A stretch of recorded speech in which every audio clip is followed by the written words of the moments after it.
prayer answering God.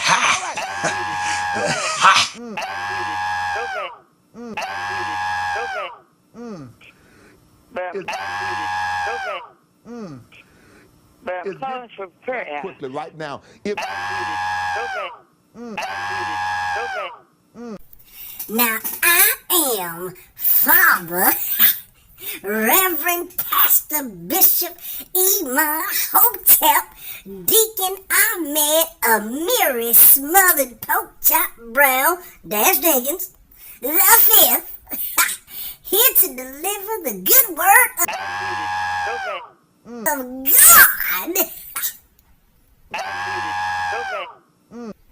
and the goodness of barbecue, malt liquor, Newport, and the world, baby. Now, if I could just get you to turn your Bibles to the book of Galatians, chapter 3, verse 3. Oh, here comes that bullshit, girl. You see my beneficent ability. Excuse me, y'all. You gotta read with me. And it reads, you see my beneficent ability to transformate and transmogrify my consciousness into malleable substances and reorganize the structure of the principles. This nigga about to send that goddamn collection plate around here again. That influence their direction and constrain them in a specific location of the space-time continuum. I can then embody the duality of the very nature of primal forces of the Prokaryotic while amalgamating and incorporating the... If that motherfucker say one more motherfucking thing about that goddamn building fund, I'm gonna fall out in this bitch. I swear to God. Yeah, girl, I swear for Lord. The molecular structure of advanced elements refined into alloys that encompass that which permits locomotion. Praise. Amen. Now we're going to pass around that collection plate, y'all. See, that collection plate was a bit light last go round. So don't be stingy. Because don't like no stingy motherfuckers with your trifling asses. And then we're gonna pray for you to get the Holy Ghost. Now, OG, you sure this gonna help me sell a lot of mixtapes? This gonna help me sell a lot of mixtapes? For real? You don't. Oh, that's some motherfucking bullshit. I'm falling out in this bed.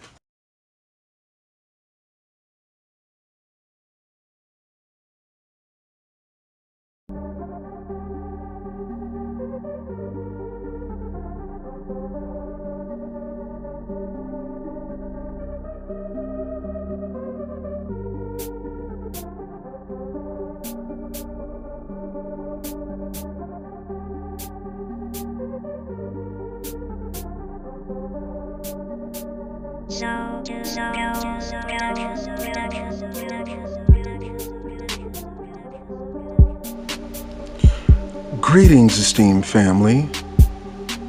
Welcome back to yet again another installment of The Gray Perspective.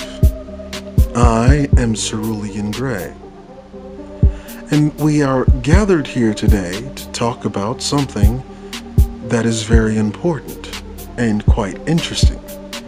It is something that has eluded you most, if not your entire adult life.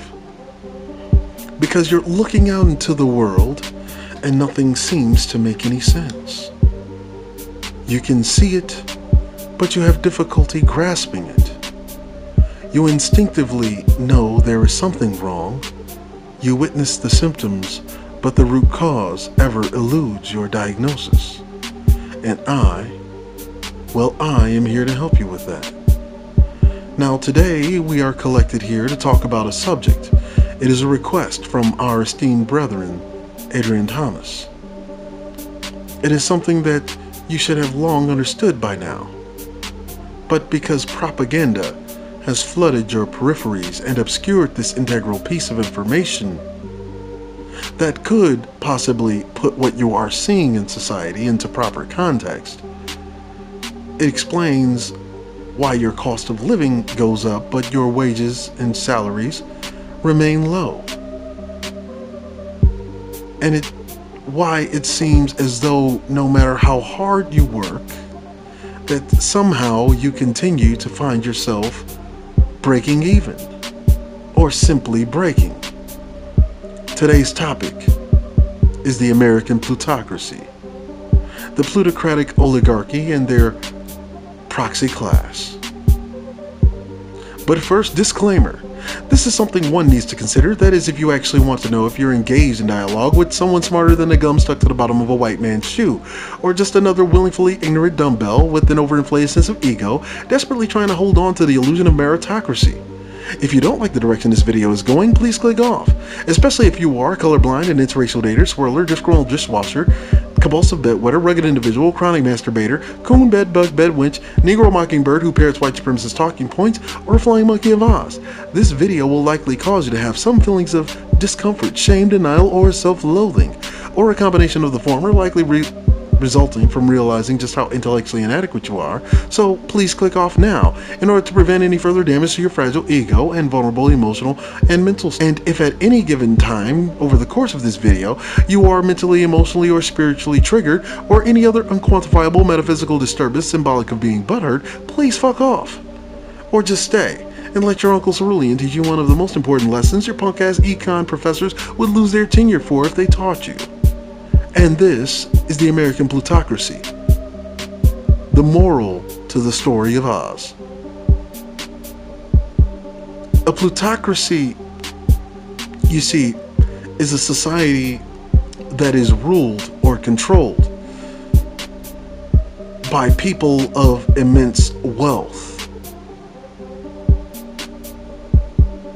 Yes, that's who they are. You see, the Plutarchs are these uber wealthy people who control the flow of currency, its rate of inflation, its rate of deflation, and the length of stagnation periods. They, as in the Plutarchs, through the control of the flow of currency, decide on the prices of goods, services, and labor. And then they consolidate the wealth, resources, and opportunities and calcifies them in the hands of the few, passing them down generationally through their own heirs. And therefore, despite what lies are perpetrated by the idiot box or taught to you by the American academic system, or the what my esteemed colleague BGS IBMOR refers to as the Prussian school system, or the Wicked Witch of the West, which teaches you this concept called the free market, that the prices of goods and services are decided by the markets and all of that nonsensical jazz. It is really decided by the Plutarchs and their proxies who administrate the dictates of the Plutarchs to create the economic reality that the Plutarch wants to basically impose upon you, the public. Yes, the Plutarchs decide them both, opulence and poverty. They who dictate how, when, and where, and at what level certain proletariat, entrepreneurial, and industrial hopefuls can participate in when it comes to high-level commerce, where the immense generational wealth is actually created. You are subjugated. You are subjugated in a layered structural system in which the Plutarchy has padded itself with all sorts of safety nets and protocols and barriers that they put before you. Now, I can give you a crash course in just who these Plutarchs are. One way is I just ask you, do you know who owns the Federal Reserve, for instance? It is a privately owned institution, after all. It is about as federal as FedEx, in fact. Now, I won't give you all of the answers, but I will drop some breadcrumbs that will lead you to where you can find out who they are. First, you can look up a man named J.W. McAllister, an oil industry insider, former high-level proxy candidate with ties to the House of Saudi, who wrote in a publication entitled The Grim Reaper that information that he acquired from Saudi bankers stated that 80% of ownership of the New York Federal Reserve Bank, which is the most powerful branch of the Federal Reserve System, is owned by just 8 families, 4 of which reside in the United States. They are Goldman Sachs, Rockefellers, Lehmans, and Q. Lieb of New York, the Rothschilds of Paris, the Rothschilds of London, the Warburgs of Hamburg, and the Lazards of Paris. A certified public accountant you can also look up, named Thomas D. Schaff, who is also another former high-level proxy. He corroborates these findings, in which he names Rothschild of London, the Rothschild Bank of Berlin, the Warburg Bank of Hamburg, the Warburg Bank of Amsterdam, Lehman Brothers of New York, Lazard Brothers of Paris, Kuhn Lieb Bank of New York, Israel Moses Seif Bank of Italy, Goldman Sachs of New York, and J.P. Morgan Chase of New York. Schaff listed William Rockefeller, Paul Warburg, Jacob Schiff, and a man named James Stillman as individuals who own excessively large shares of the Federal Reserve. Now, these men are actually heirs to a previous generation. In fact, William Rockefeller is the grandson, or may be even in fact the great-grandson of John D. Rockefeller, one of the founders of the Federal Reserve Bank. The Schiffs, for instance, are insiders at Kuhn Lieb. The Stillmans are insiders of Citigroup, who married into Rockefeller money at the turn of the century, as well as Nelson Aldrich, whose daughter married into the Rockefeller clan, as he was one of the Big Four senatorial proxies who helped the Federal Reserve Act of 1913 get passed. You know, that document that financially enslaved America and took the power of currency creation out of the hands of Congress as it was initially intended and placed it into the hands of the plutocratic oligarchs who now run the financial infrastructure like a cartel. Now, this information was sourced from Eustace Mullins, author of Secrets of the Fed, who displays the timelines, the charts connecting the Fed and its member banks to the families of Rothschild, Warburg, Rockefeller, and others, mentioning key figures by name, in fact.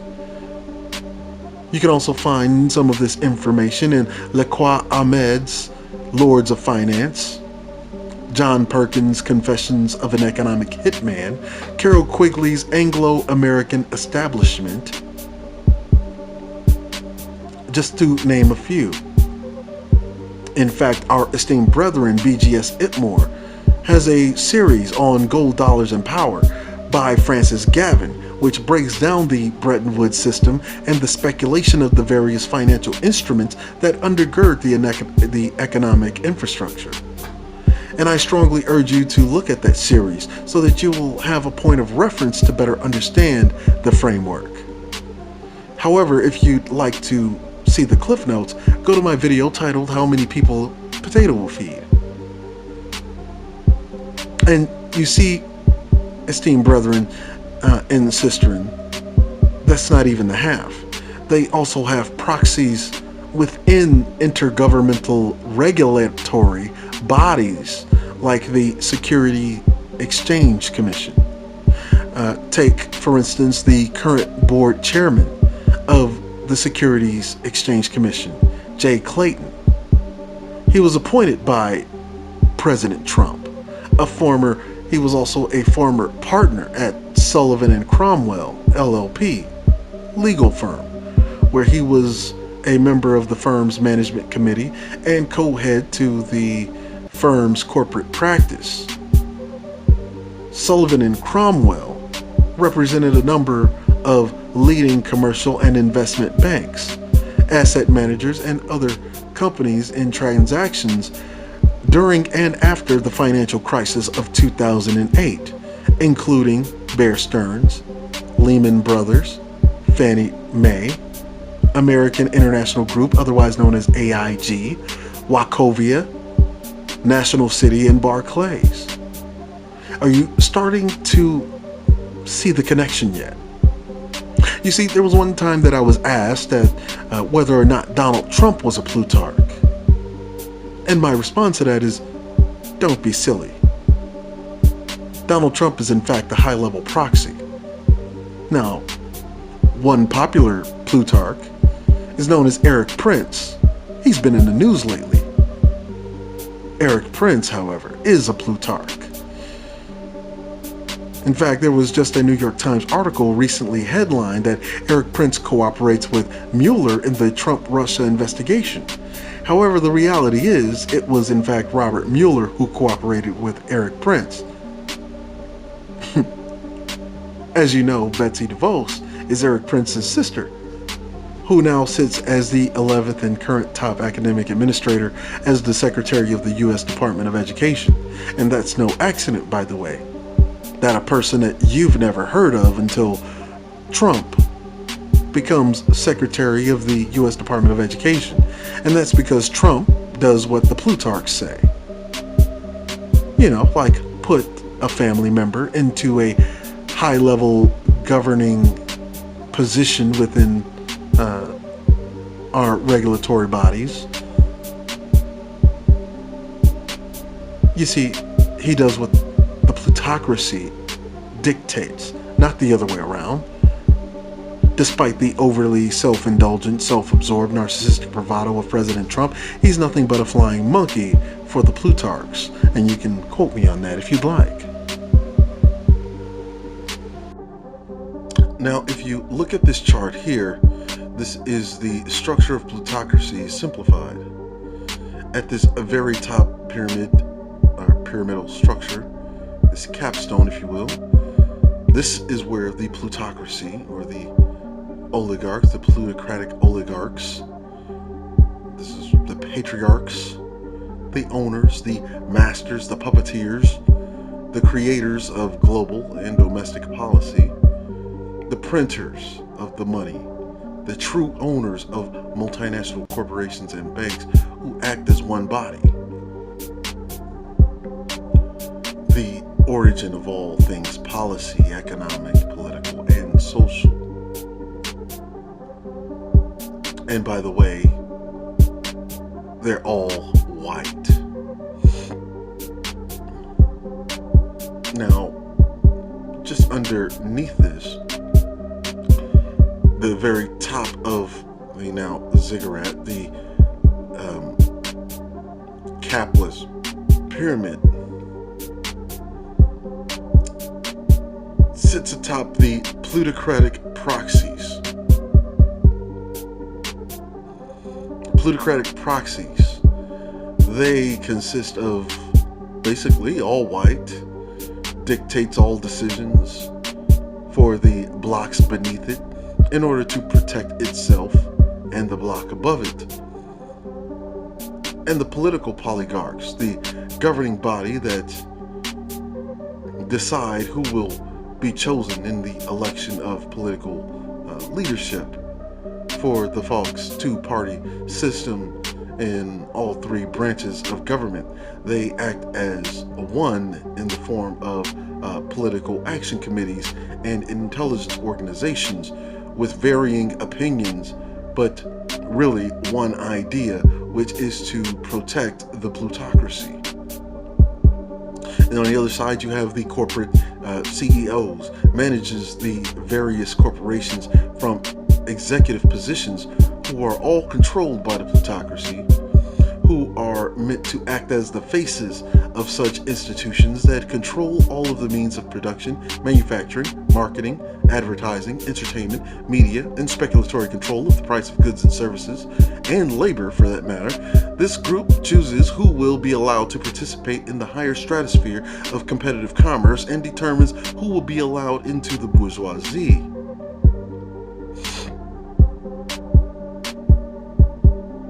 You understand? And here you have the gynocracy. Everything in this level is all neoliberalism. There is no conservatism because there are no more czars. There is no more absolute monarchy. So all of this is neoliberalism, whether it's conservative opinion, whether it's liberal opinion, socialist, capitalist, what have you. It's all actually neoliberal. Private ownership, that's a liberal idea, not a capitalist or a conservative one. See, a conservative idea is more along the lines of fascism, in which conservatism demands that the state actually spends less money or does more with less money that is granted to them by the absolute monarchy. But in the center between both of these is the gynocracy.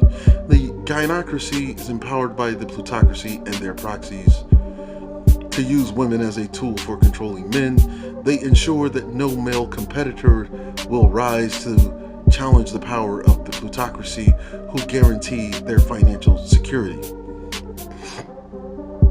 Now, you may have heard me say this time and time again, but this type of oppressive Roman-esque system could not possibly work unless it had the full and complete participation of the women.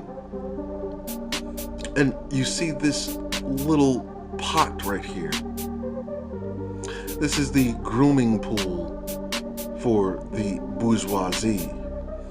Okay, very few get in here, which is why this pot is so small. On one side is the illusion, the socialists, liberals, Democrats, blah, blah, blah. The shapers of liberal public opinion used to give the general public the illusion of democracy, social equity, and fairness. This bloc has some capacity in lawmaking to protect its social interest, i.e. feminism, LGBT, non-grassroots activism, religion, black educated and financial elites, and the puppets, including the church leaders, lower than the Pope. The ideological confusion bloc is what this is. They are there to run interference. On this side, you have the capitalists, the conservatives, the reps, the shapers of so-called conservative public opinion, used as rationers of resources that can be controlled and capitalized on to ensure that the tiers beneath it remain competitive. They do this by constricting the flow or opening the flow, i.e. Federal Reserve, its own tier fed, and the tiers above it well financed. And this is the profiteers block, which makes sure that the money is always flowing upward. Now we go back over here to the socialist bloc or the liberal bloc. Law enforcement is underneath there to serve and protect the domestic corporate interest and to enforce the policies drafted by the tiers above it. And the military under the capitalists, conservatives, and the reps. The military to serve and protect the foreign corporate interests, using war as the vehicle for acquisition of land, prolonged occupation, while held territory can be exploited for resources. So you have a military for your foreign policy, domestic military or law enforcement for your domestic policy. Military for foreign policy, law enforcement for domestic policy. All of this is controlled by the gynocracy. What is the gynocracy? The gynocracy ensures that women always have upward mobility within society, because erecting women above men ensures that no men will be able to compete against the plutocrats, because her position is to hold the men back, because that ensures her financial security. You see, in the gynocracy, everything on the gynocratic tier and beneath it is controlled by a specific elite class of women who create inequities based on gender to prevent women of the general public from disrupting the system in place, and used in selective breeding for the next generation of proxies for the plutocracy. There is no patriarchal structure that exists below the line of the general population. Down here in general population, what you have is Republicans, Democrats, Christians, Muslims, working class, working poor, unemployed, students, whites, Asians, Latinos, Hispanics, men, black, immigrant, student. And you can see they are ordered in the way in which people actually move up in American society. And they're not actually moving up, by the way, because if you see this little opening of the general population, it's not opening that every single one of those little balls in the general population bouncy house can get into. Even the business owner is in the general population. So when you have people who think that they're actually moving up the social economic ladder, mind you that everything above the general population is the 10%.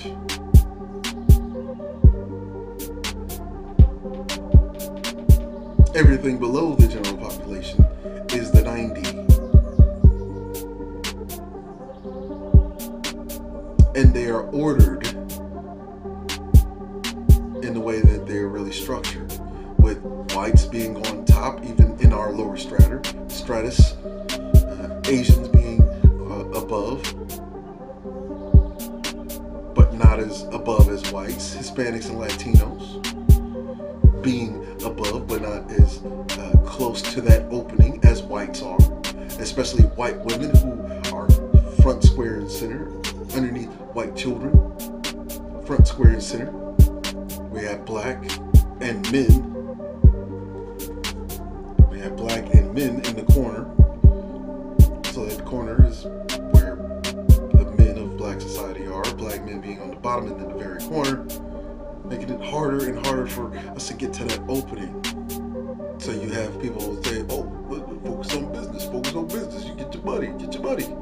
You see, down here in general population, there is only a certain flow of currency down here, in which you're basically working and trading with each other in general population. When you get to this level, it's a completely different style of participating in commerce. In fact, when you look at this chart, this shows you the flow of the way currency moves around. Right? You have the Plutarchs being the point of origin. What happens is Plutarchs generate that instrument or create a treaty or a deal. What happens is the plutocratic proxies, they generate debt instruments or credit or legal tender or otherwise print money and what have you, transforming the treaty or the deal into currency. It's all based on faith, by the way. Trickling it down into the lower strata, the general population. The currency trickles downward on this side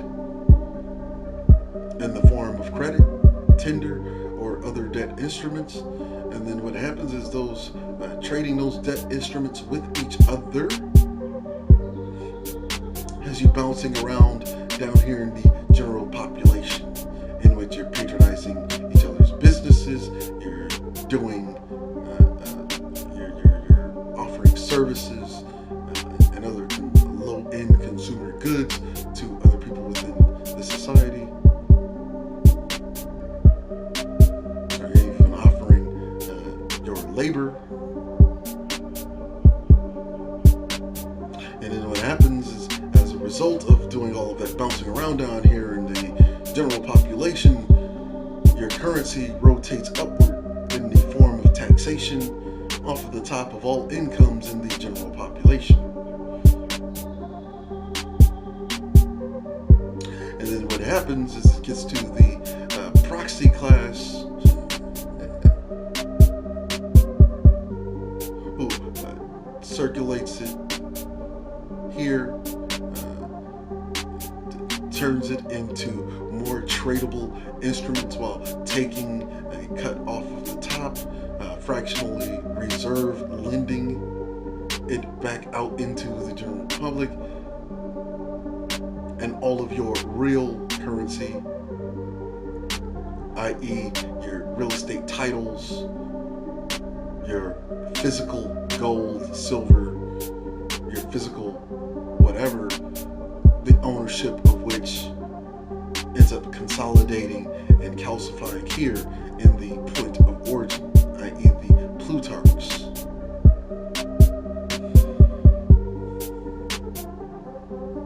And so it looks like you are actually moving up, but you're not. You're actually moving laterally within general population. And every once in a while, you get bumped up into, if you're astute enough, military or law enforcement, which puts you closer to the grooming pool for the bourgeoisie.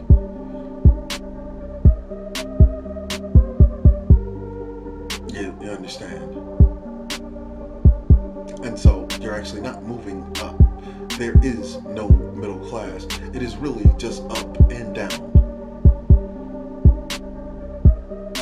The middle class is a farce. The middle class is a make-believe socioeconomic title that was given to you by the plutocratic proxies to make you think that you've moved up in society when you've done nothing but remain within general population. Your quality of life not reflected by the extent of your ability. But what has happened is the plutocratic proxies basically said, well, we're going to say that 70,000 is middle class. And then you sit there within the general population bouncing around trying to make that 70,000 a year so you can get into the middle class, or what you think is the middle class. There is no middle class. There has never been a middle class. You want to know what a middle class is? You're talking about the proxies. The proxies are the true middle class. The plutocratics, the Plutarchs, they are the top echelon. The plutocratic proxies are the middle class. Everything else is the lower class. Everything else is lower class. If you are in general population, you are in poverty. Even if you own a business, you are still in poverty because you do not control the flow of currency. The currency, the debt instruments, they trickle downwards on one side and bounce around down here in your general population, and they rotate upward.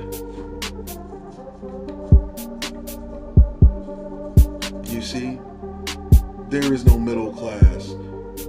Not for you down here in general population. But for the plutocratic proxies, there's plenty of them.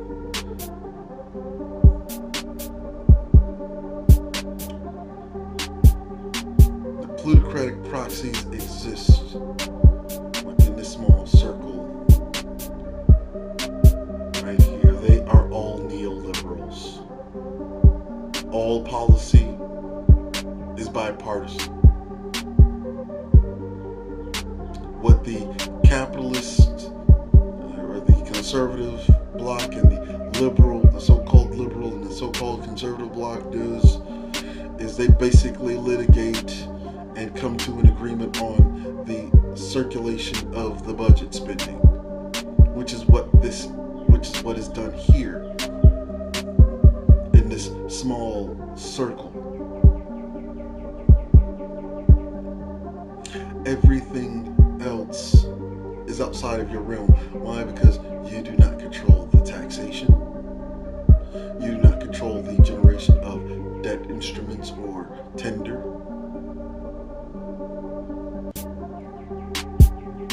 No, you circulate what is trickled down here and what switches from hand to hand down here in general population. And they keep the system going because, you see, down here in general population represents the 90. And they want any and everything but for this 90 to look onto the 10, which is within this loop. It's within this loop. Because if the 90 looks upon the 10 and decides, we want our fucking potatoes, it's over for the Plutarchs and their proxies. This is the cycle.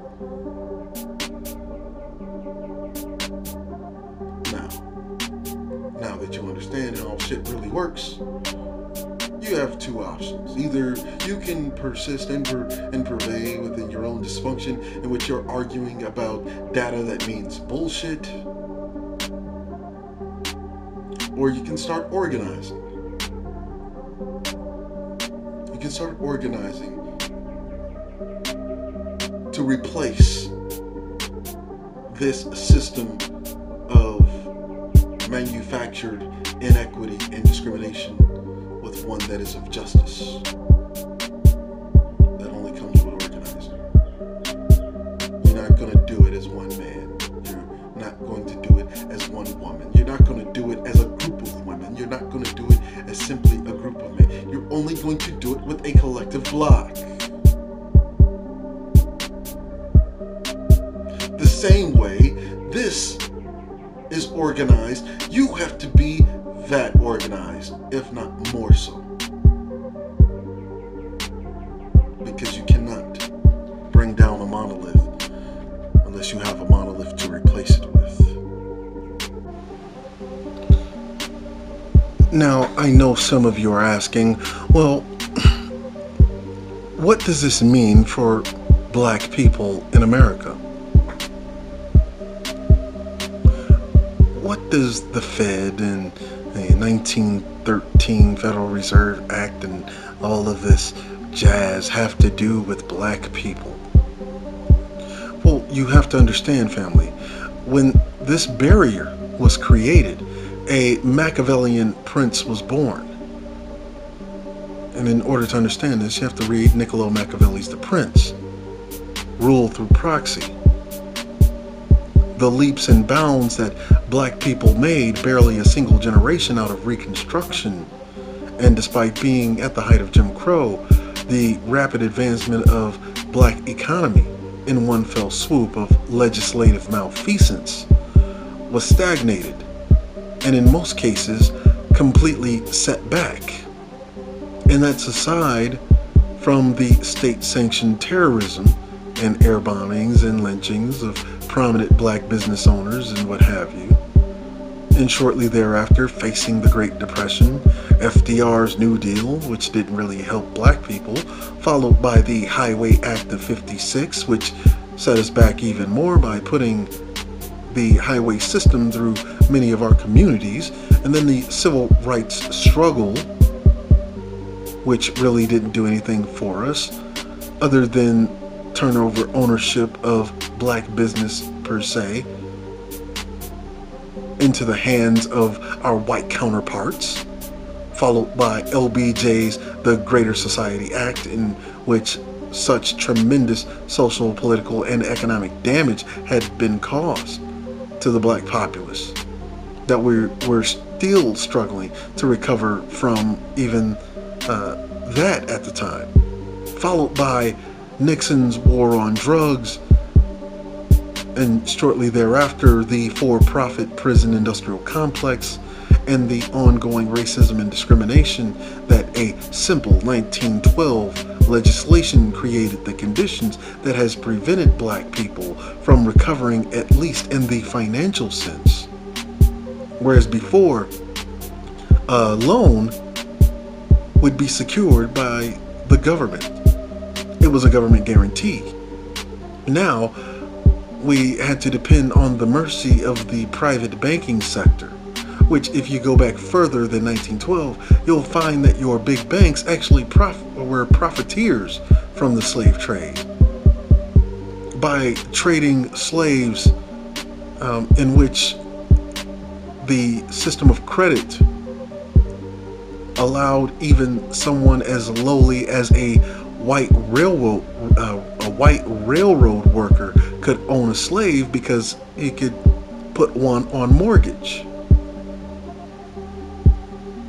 You see. And now that these same banks have control of the flow of currency, they can discriminate at will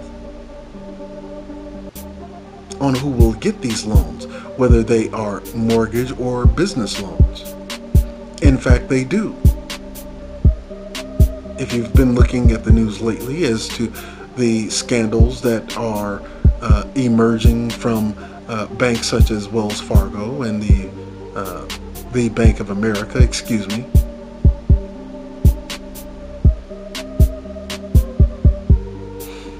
You see, and it is this type of discriminatory practice that has been mostly ignored by the governing apparatus that the black communities around the United States, where there are high concentrations of blacks, in which the communities fall into decay, despair, and what the Oxford Handbook of the Economics of Poverty calls the incubation of a criminal underclass.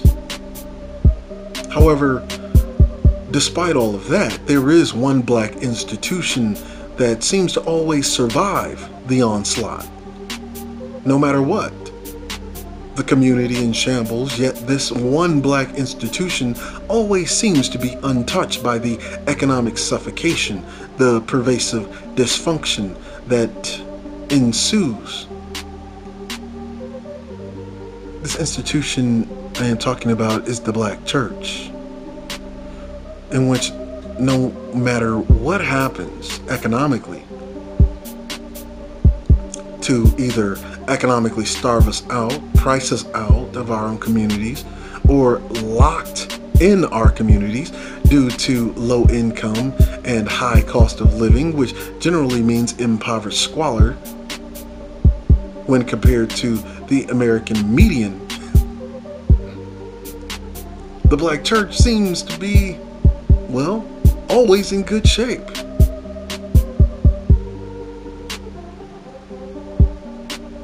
You see, and it has me thinking. It has had me thinking for a while now, for some years.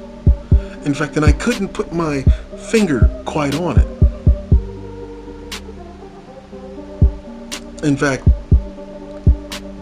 there is an error in the black community in which some people have stated that we live in a matriarchy.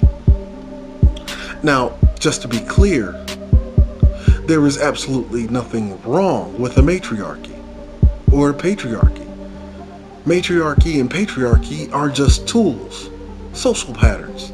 They are not some spooky metaphysical drivel with moral attachment.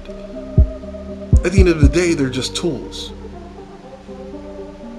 So anyone running around saying that matriarchy is bad or patriarchy is bad, they don't know what it is that they're talking about. In fact, I would suggest anyone who thinks that matriarchy or patriarchy is bad, go pick up a fucking anthropology book.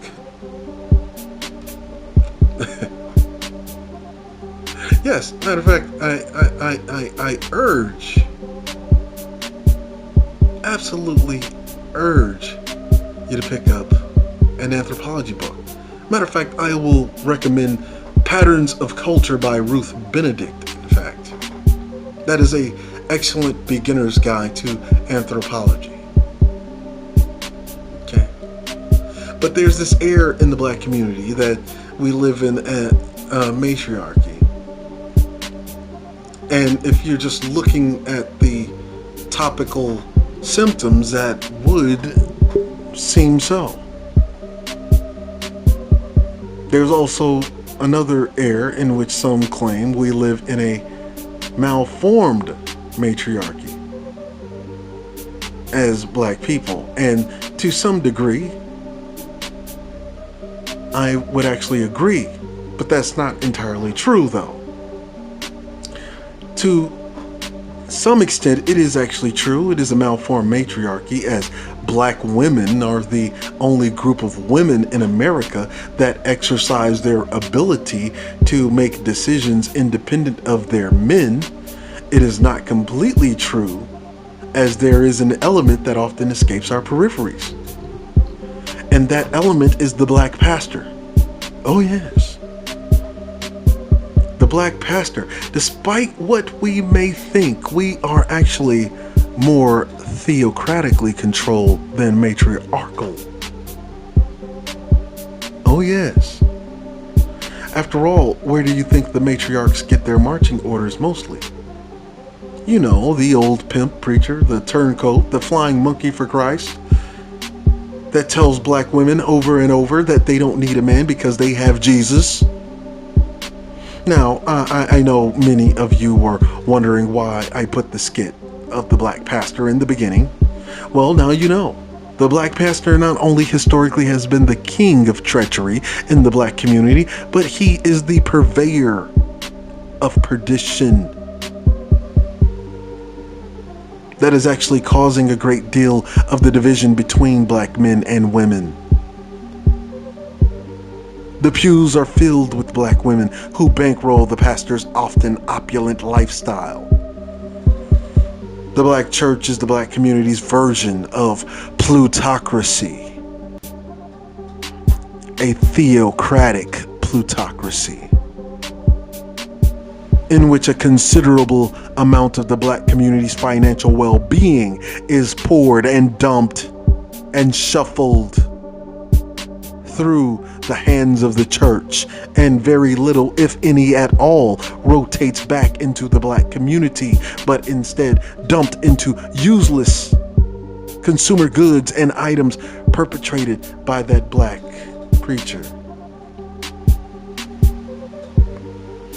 You see, the entire reason why the racial wealth gap exists is because the Plutarchs manufactured it by, as I said earlier, giving birth to a Machiavellian prince, in which we as black people go to the government, which is meant to act and enforce policy on our behalf. And because we are not organized as a monolithic block, the government plays this game of who done it. It's not my fault. And then they suggest a new policy that does not do anything for black people collectively, but claims that it's out of the control of the government's hands. You gotta go to the private sector. So any Negro saying that, especially Negroes like Thomas Sowell and what have you, just go get a job. So you want us to depend on the private sector. You're just trading one codependency for another type of codependency. You see, your government is there to exercise the will of the people on behalf of the people. And so if you hear a Negro talking about, "Don't stop begging that government, you better stop begging, I was begging the government for something." It's not begging when you are due it. You understand? Reparations is not a handout. It is in fact unpaid services rendered. That is what reparations is. Restitution.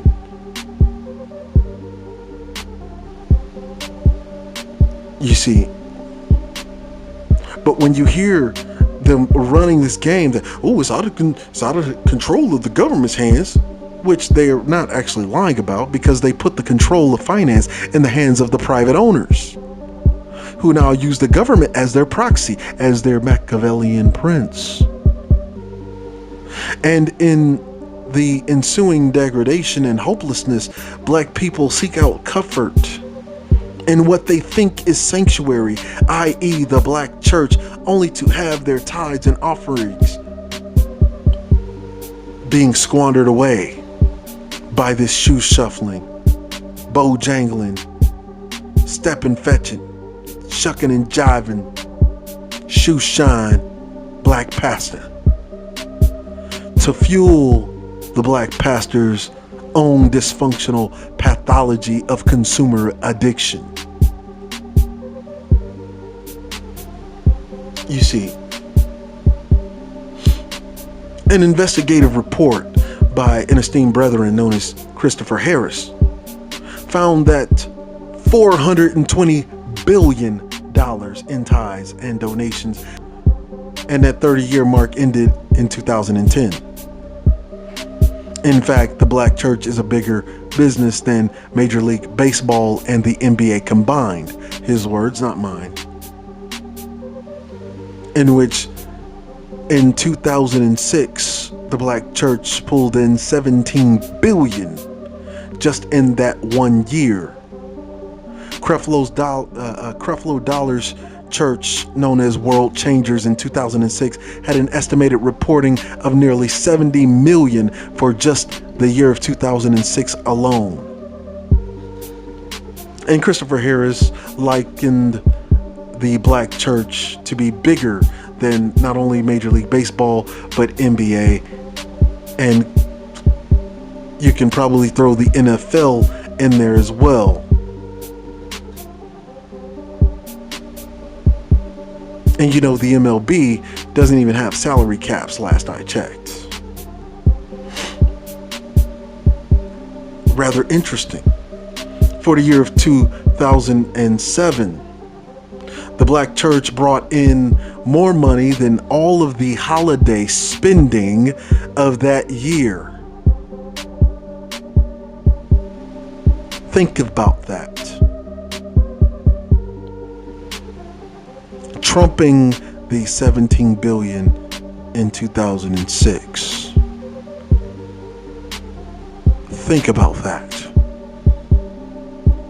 You see, we often examine our black entertainers, academic elites, our sports players, and some of our figures and hold them to a degree of responsibility and fail to recognize that they are just employees that perform tasks on behalf of their white benefactors. They're not going to make a move on the benefit of black people. In fact, I suggest black people look at them as traitors. The Black Benedicts. If you must support any, support those who use their platforms to speak on your behalf. Me, personally, I've been boycotting pro sports since I left high school. I don't watch their games, I don't buy their tickets, I don't wear or buy their jerseys or memorabilia. Hell, I don't even know who plays for who, or who's getting drafted where. In my opinion, it is a waste of time.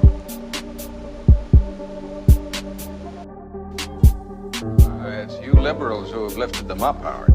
Paul, you conservatives make a mistake. You can't afford to strangle hope in people. Without hope, people become dangerous.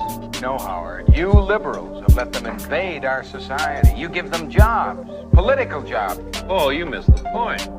It's only the smart ones we move up. That makes it even worse. Oh, no, we have to move them up. If we leave a smart one in the ghetto, he might develop into a leader against us. But if we raise him up into white society, we neutralize him. He feels compelled to try to act like us. He loses his identity and his racial anger, if he has any. He becomes alien to his brothers. They realize he sold them out and they grow to hate him. He becomes worthless to them and safe for us. No, thank you.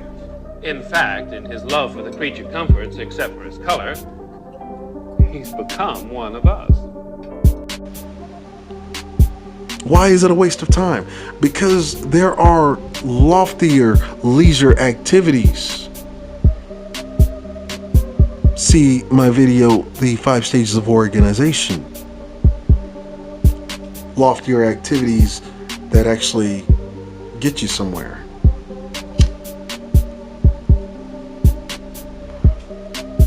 You see, we've talked about the economic consequences of brothers and their Jordan habits, sisters and their weave addiction, black folks' holiday spending patterns, black celebrities and their peculiar strip club antics, and the other low priority symptoms of a greater illness.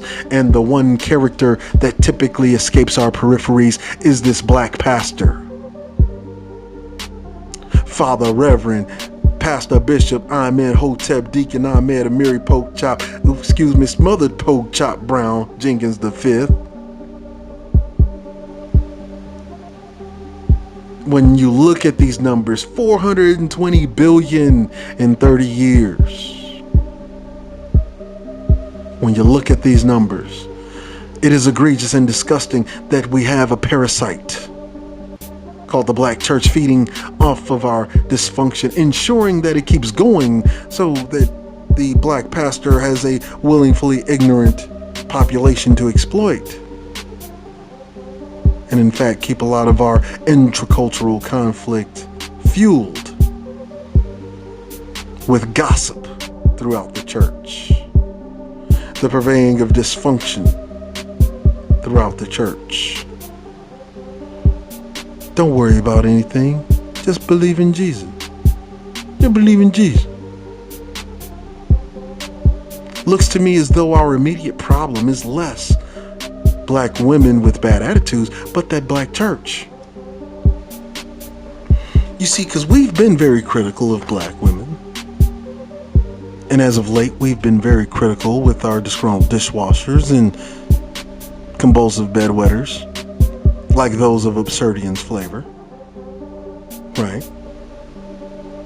And don't get me wrong, Absurdian is a problem. He does still have that San Bernardino killer syndrome, in which at any given time he can go on an uncontrollable murderous rampage in a high-end luxury sedan, even if he has to take an Uber to do it. But this black pastor, where does the matriarchy get its marching orders? If you looked at the chart that I put up before, the plutocracy erected this wide and expansive gynocracy. We have the same structure in the black community, a theocratic plutocracy.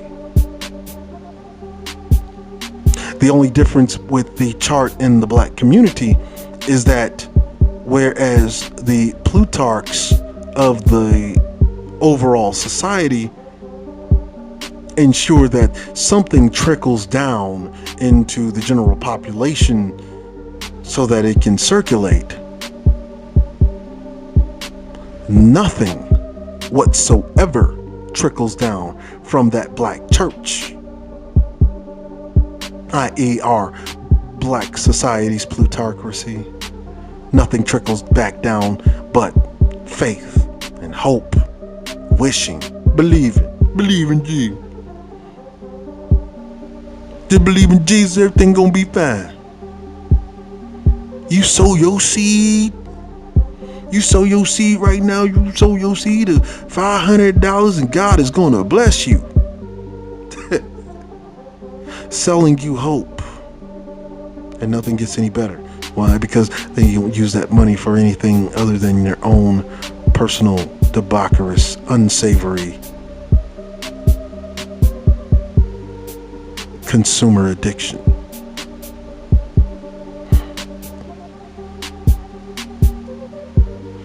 Noam Chomsky, a person who I read every now and again, in the past has condemned the plutocrats for ignoring their social responsibilities, using their power to serve their own purposes, and thereby increasing poverty and nurturing class conflict. And mind you, when he's talking about class conflict, he's talking about race conflict, because in America, race and class are one and the same, corrupting society with greed and heathenism. Tell me, are you sure that he was criticizing the Plutarchs and not the black church? Does that not describe the black preacher in a nutshell? But that is a question for only you can answer, esteemed family, because that is my time. Like, share, comment, and subscribe. Join the conversation. If you would like to hear more from Cerulean Gray, you can also find me on our esteemed brethren BGS IBMOR on Saturdays, or over at the Angry Man Nation with Valdez, aka The Angry Man, where I am a regular contributor. Join us over at theangrymanchannel.com, where we have a very engaging and dynamic group of converging intellects and talents that is forming quite a unique community. It's been real. Salute to the nation. Cerulean Gray, over and out.